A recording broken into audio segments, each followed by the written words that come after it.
अस्सलाम वालेकुम नाज़रीन, नज़र हैं आज की अहम खबर पर। आज की हमारी ये खबर है संगारेड्डी के एमएलए जग्गा रेड्डी को लेकर। जग्गा रेड्डी जो कि कांग्रेस के एमएलए हैं, उन्होंने कहा कि वाईएसआर कांग्रेस, टीआरएस और एआईएमआईएम ये बीजेपी के बच्चे हैं। इस तरह से उन्होंने कहा। तो बहरहाल किस अंदाज में कहा और उनकी बात में किस हद तक सच्चाई है या सच्चाई नहीं है, आपको समझ जाएंगे। तो आइए जग्गा रेड्डी क्या कहते हैं वो हम आपको दिखाते हैं। एक दो तीन बातें जो प्रेस के सामने आज का पहले की ये बात है कि 2 महीने से जो किसानों के लिए मोदी साहब पार्लियामेंट में 3 कानून लाए हैं। क्या कानून है बोले तो वो कानून किसानों का खेती किसी कहाँ तो भी बेच ले सकते, किसी को तो भी बेच ले सकते देश में बोल के ऐसा एक कानून लाया है। हम पहले से कांग्रेस पार्टी सोनिया गांधी, राहुल गांधी पार्लियामेंट में ये पूछे कि देखो ये ज़मीन पे कोई भी 90% एक 1 एकड़ वाला, 2 एकड़ वाला, आधा एकड़ वाला, 3 एकड़ वाला रहता। ये जो खेती जो बना आने के बाद उन्हें दिल्ली जाके ना हरियाणा जाके बेचना बोल तो नहीं होता, ट्रांसपोर्ट को जाता पैसे पूरे। यहाँ बेच के यहीं बेचना बोल तो मुश्किल हो रहा, खेती यहीं बना के यहीं बेचना मुश्किल हो रहा, किसान को पैसे नहीं आ रहा। वो 2 कानून लाया है, वो सिर्फ अंबानी के, अदानी के लिए लाए हैं। देखो अपन के देश में नेहरू जब प्रधानमंत्री थे, जब प्रधानमंत्री बनने के बाद कभी देश में खाने का मुश्किल हुआ तो पब्लिक को 3 साल 4 साल तक अगर बारिश ना आके कोई तकलीफ खाने का उठाए तो गवर्नमेंट जब नेहरू प्रधानमंत्री थे जब उसको एक स्टोरेज करके रखते थे। वो कानून लाके खेती का जो किसानों का खरीद के स्टोरेज में रखते थे। वही अपन को इमरजेंसी है तो उसको यूज़ करते, नहीं तो अभी रेशन शॉपों में दे रहे, वो फ्री में देते हैं, वही चाहिए। मगर आज का वो कानून को बाजुक निकाल के अभी मोदी साहब क्या कर रहे बोले तो ये प्राइवेट वालों को देने के लिए कोशिश चल रहा है। वो भी प्राइवेट कौन है? ये अंबानी, अदानी। ये दोनों का, ये मोदी साहब का ये चाल है कि ये 10 साल 15 साल जो किसानों का खेती खरीद के ब्लॉक करने का सिस्टम में ये देश में चाल चल रहा है। वही मोदी साहब ये कानून लाए हैं पार्लियामेंट में। इसका खिलाफ सोनिया गांधी, राहुल गांधी पार्लियामेंट में ऑब्जेक्शन कर रहे हैं। वहाँ मोदी साहब को यहाँ केसीआर साहब सपोर्ट कर रहे हैं। केसीआर साहब तेलंगाना किसानों के लिए नहीं लड़ रहे, बीजेपी का कानून को सपोर्ट दे रहे हैं। इसीलिए देखो 2 महीने से वहाँ हरियाणा, पंजाब, उत्तर प्रदेश या महाराष्ट्र तो कर्नाटका, उधर पूरा जितने भी किसान हैं दिल्ली जाके बैठ रहे हैं, पूरा जंग चल रहा वहाँ। तो 2 महीने से टीवीओ में अपन सब देख रहे हैं। अभी तेलंगाना भी कांग्रेस का, हम भी यहाँ कोशिश चल रहा है। इसलिए हम भी यहाँ हर एक जिले में कांग्रेस पार्टी किसानों के लिए, किसान बचाने के लिए, किसान खेती को बचाने के लिए हम भी पाद यात्रा कर रहे हैं। मैं 15, 16, 17, 18 को मैं सदाशिवपेट मंडल आरूर से या असेंबली तक, मैं असेंबली गनपार तक जो हमारे स्तूपा है वहाँ तक मैं पाद यात्रा का प्रोग्राम रखा है किसानों के लिए। ये प्रोग्राम है। दूसरी ये बात है कि तेलंगाना स्टेट आने के बाद 2 लाख लोग बच्चों को जॉब्स लगाएंगे केसीआर। 100 बार बोले, 1000 बार बोले केसीआर, मगर आज तक हमारे कोई किसी को भी कोई जॉब्स नहीं है।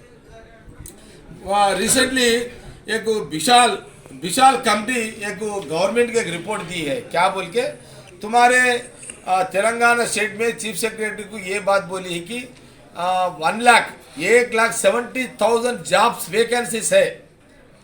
15-20 डिपार्टमेंटों में 1,70,000 आप लोगों को जॉब्स रखने का आपको मौका है। कहीं को आप लोग नहीं रख रहे बोल के विशाल कंपनी एक रिपोर्ट दी है। आप लोग रख सकते हैं ना, कहीं को नहीं रख रहे बोल के चीफ सेक्रेटरी को एक रिपोर्ट दी है। मगर आज तक चीफ सेक्रेटरी साहब या सीएम साहब 6 साल चले जा रहा, आज तक जॉब्स का तो परवाह नहीं है, उसके लिए कोई बात भी नहीं कर रहे। ये क्या हो रहा तेलंगाना स्टेट में? देखो तेलंगाना आए तो तेलंगाना हासिल करे तो हर एक घर में बच्चा, घर को एक बच्चा जॉब आएगा बोल के केसीआर साहब 1000 बात बोले।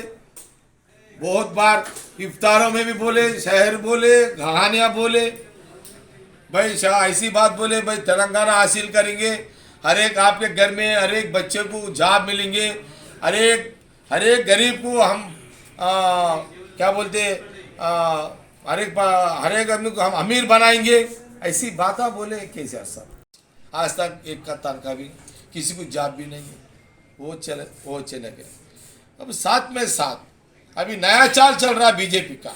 नया चाल क्या बोले तो यहाँ तेलंगाना में किसी हाल पब्लिक टीआरएस के एंटी में, केसीआर को एंटी में, कांग्रेस को गवर्नमेंट लाने का खोज पब्लिक सोच रहे हैं, उसको रोकने के लिए चाल चल रहा है। मैं बहुत बार बोला कि क्या बोला, देखो मोदी साहब के, अमित शाह के डायरेक्शन में पहले से ही केसीआर साहब काम कर रहे हैं, वहाँ जगन साहब काम कर रहे हैं, यहाँ एमआईएम भी बीजेपी के अंडर में, अमित शाह के अंडर में काम कर, ये तीन लोग अभी उनके नीचे काम करें। टीडीपी उधर इधर है, किधर क्या, आधा उधर है आधा इधर है टीडीपी का। तो ये लोग का, अमित शाह का ये प्लान है, ये तीन पार्टियों से किसी हाल तेलंगाना में कांग्रेस हुकूमत नहीं आना, ये बीजेपी का चाल है। अभी नया चाल क्या है, शर्मिला, राजशेखर रेड्डी साहब के नाम पे शर्मिला को यहाँ तेलंगाना में लाके फिर उनको यहाँ थोड़े 10-15 सीटा फिर डिवाइड करके कांग्रेस को खत्म। बोले तो अमित शाह के नीचे केसीआर एंड एमआईएम पार्टी और जगन पार्टी और शर्मिला नया, इन्हें भी आके अंडर बीजेपी के नीचे कांग्रेस को हुकूमत न आने के हिसाब में ये लोग यहाँ तेलंगाना में काम कर रहे। भाई तेलंगाना लायक है को, अभी शर्मिला बोलती राजशेखर रेड्डी साहब के नाम पे, फिर कल एनटी रामाराव साहब जो मर गए उनके नाम पे, फिर उनके पोते आते, फिर वो लोग आके हम भी यहाँ डरेंगे बोलते। फिर तेलंगाना लायक है को, वैसे रहना था, समय के राष्ट्र मिल के रहते थे, ऐसे चलता था। अब फायदा क्या, राष्ट्र स्टेट बनाने के क्या चल रहा है ये सब। अब शर्मिला से ला के ये सेटलर्स को डिवाइड करके फिर कांग्रेस को वोट बैंक कम करने का कोशिश चल रहा। क्या करती शर्मिला यहाँ के, केसीआर क्या करा बोल के, केसीआर का भाषण सुन सुन सुन के पूरे आगा फुट गए, ये क्या बोलते उसको, काना फुट गए, पूरे कान फूट जा रहे पूरे उसके भाषण सुन के। अब नया भाषण, ये कान भी फूट जाता। फिर मेरा बात यह है कि ये कांग्रेस सेक्युलर पार्टी, ये सेक्युलर पार्टी, ईमानदारी पार्टी, सोनिया गांधी, राहुल गांधी, गरीबों का पार्टी है, अमाम पब्लिक का पार्टी है ये, या हिंदू या मुस्लिम सिख के पार्टी है ये, क्रिश्चियन का पार्टी है, या सब मजहब का पार्टी है ये, हर एक को साथ में ले जाने का पार्टी। ये पार्टी को यहाँ राष्ट्र में, देश में नए आने का सिस्टम में, बीजेपी के नीचे में ये छोटे छोटे पार्टियों से ये तमाशा करके नया शर्मिला को रखे और राजशेखर रेड्डी का बेटी के नाम पर, अरे भाई हम बोल रहे, अरे कांग्रेस पार्टी के वारस राजशेखर रेड्डी साहब है। राजशेखर रेड्डी साहब को कांग्रेस सीएम बनाई है, खुद का कुछ सीएम नहीं बना। राजशेखर रेड्डी साहब को कांग्रेस पार्टी सीएम बने हैं, सीएम बनने के बाद आप वारस हुए, मगर कांग्रेस पार्टी का वारस राजशेखर रेड्डी, वो वारसों का कांग्रेस पार्टी का हमारे से लोग है। अब राजशेखर रेड्डी साहब शर्मिला का बाप होगा, मगर कांग्रेस का बेटा है, इसलिए ये चाल चल रहा है हैदराबाद में। क्या चाल चल रहा है, कांग्रेस हुकूमत नहीं आना, बीजेपी का डायरेक्शन में ये 5 लोगों से तमाशा ग्राउंड में खेल रहे हैं। होशियार रह जाओ पब्लिक, मैं बोल रहा हूँ मीडिया के सामने, तमाम पब्लिक बोल रहा हूँ, ये लोग के चक्कर में मत जाओ, जाके आपका जिंदगियां खराब कर ले रहे।